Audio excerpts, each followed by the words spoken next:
El Niño నివారణకు, పర్యావరణ పరిరక్షణకు మొక్కల పెంపకం ఎంత దోహదపడతాయని ప్రతి ఒక్కరూ మొక్కలు నాటి వాటిని సంరక్షించాల్సిన బాధ్యత ఉందని అమృతలూరు మాజీ ఎంపీపీ మైనేని రత్నప్రసాద్ సూచించారు.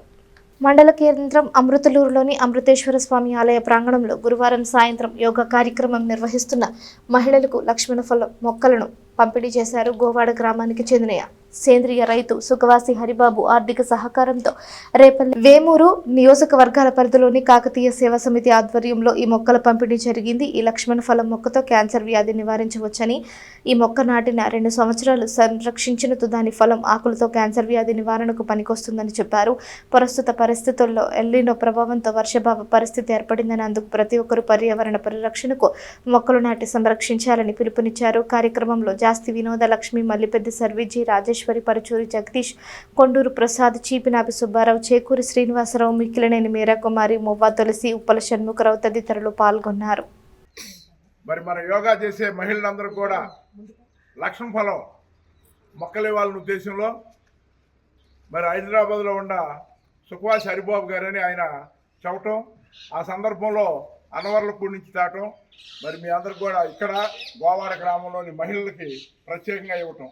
ఈ లక్ష్మణ ఫలం వలన ఉపయోగం మరి క్యాన్సర్ రోగులకి ముఖ్యంగా ఈ లక్ష్మణ ఫలం యొక్క మరి ఫ్రూట్, మరి ఆ యొక్క పండుని మనం ఉడకబెట్టి రోజు తాగితే క్యాన్సర్ నివారించబడుతుంది.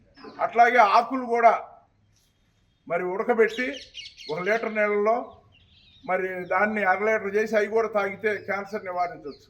ఇది అందుకనే మరి మన గ్రామంలో చాలామందికి క్యాన్సర్ రావటం, చాలా ఇబ్బందులు పడటం మనం చూసాం. అయితే ఇప్పుడు మాత్రం ఇది పని జరగదు.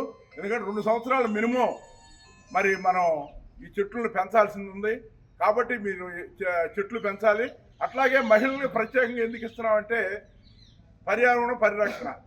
మరి ఎలీనా చూశారు కదా, మరి వర్షాలు లేవు, వర్షాకాలం అయినా కూడా మరి బాగా తీవ్రమైన ఎండలతో ఇబ్బంది పడుతున్నాం. కాబట్టి మీరు అందరూ కూడా ప్రతి ఇంట్లో ఫలం మాత్రం చాలా మంచిది అనేది, ఆరోగ్యానికి ముఖ్యంగా క్యాన్సర్కి మంచిది అనేది నాకు ఒక 4 ఏళ్ల క్రితం తెలిసింది. అంతకుముందు తెలియదు. మా హస్బెండ్ కూడా క్యాన్సర్తోనే ఎక్స్పైర్డ్. ఈ వాజ్ 22 ఆగస్ట్. అప్పుడు చెప్పారన్నమాట. ఈ ఫలం ఆన్లైన్లో తెప్పించుకున్నాను. అది బాగా పండిన తర్వాత దానికి సీతాఫలం గింజల్లాగా వచ్చినాయి. అది తీసి అన్నగారు చెప్పినట్లుగా గుజ్జు ఉడకబెట్టి ఇవ్వడం జరిగింది. కానీ ఆయన సర్వైవ్ కాలేదు. అది అప్పటికే అది 4th స్టేజ్ అని చెప్పారు. దానికంటే ఇప్పుడు మనం ఇలా ఈ మొక్కలు పెంచి ఒక 2 సంవత్సరాలు పెంచి మనం అది ఆకు అయితే మీరు ఎప్పుడైనా రోజు ఒక ఆకు కాచు